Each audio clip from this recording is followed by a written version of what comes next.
bagi seorang pemimpin untuk memimpin dengan menunjukkan sikap yang baik, sopan, dan disiplin agar dapat dicontoh atau diteladani oleh para karyawannya. Lalu atribut pemimpin yang kedua ialah harus mampu memberikan visi dan misi. Sebagai seorang pemimpin harus memberikan visi dan misi kepada bawahannya agar bawahannya itu dapat bekerja sesuai dengan tujuan perusahaan dan agar bekerja secara terarah.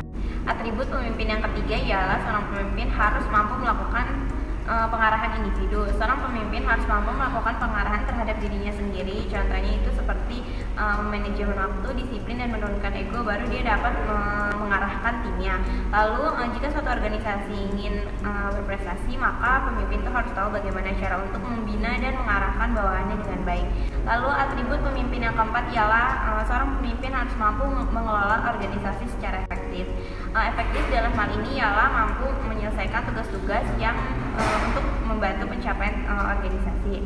Seorang pemimpin harus mampu mengelola organisasi atau timnya, misalnya itu harus cepat tanggap dalam menyelesaikan masalah dan mampu menjadi pemimpin dan tidak hanya menjadi follower. Selanjutnya ada tingkat kepemimpinan. Nah, tingkat kepemimpinan ini ada 5. Yang pertama ada position leader. Position leader merupakan level terendah dari kepemimpinan. Nah, pada level ini kita dapat memiliki kesempatan untuk meningkatkan kapasitas sebagai pemimpin. Pada level ini juga kita bisa belajar untuk memimpin diri sendiri, prioritas, dan disiplin diri agar siap ke level selanjutnya. Yang kedua ada permission leader. Permission leader ini muncul ketika kita ada hubungan dengan orang-orang yang kita pimpin. Contohnya mulai diterima oleh orang lain. Nah, pada posisi ini kita harus memiliki fondasi yang kuat dan bisa bertahan cukup lama untuk dapat membentuk diri ke level selanjutnya.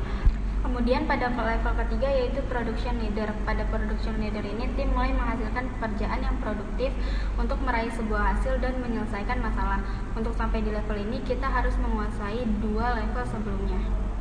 Pada level keempat yaitu people development leader. Nah, pemimpin di level ini harus menghasilkan pemimpin-pemimpin yang sukses lainnya atau regenerasi. Nah, untuk bisa di level ini Anda harus memiliki investasi waktu dan usaha ke setiap individu yang Anda pimpin.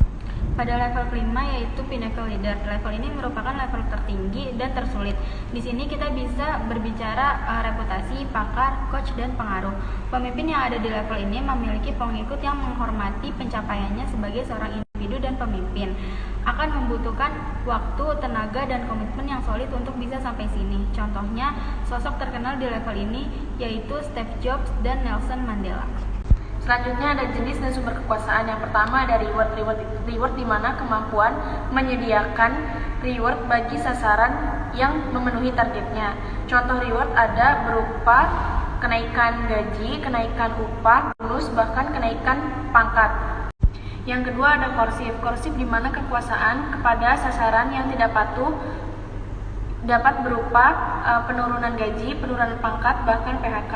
Dan yang ketiga ada expert di mana menguasai pengetahuan khusus yang dimiliki sehingga sasaran ingin memiliki atau menggunakan Anda.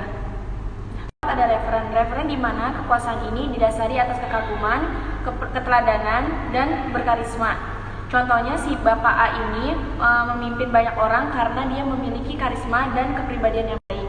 Yang kelima ada legitimate. Legitimate adalah kekuasaan yang diperoleh atas menjiplak atau meniru hasil karya orang lain.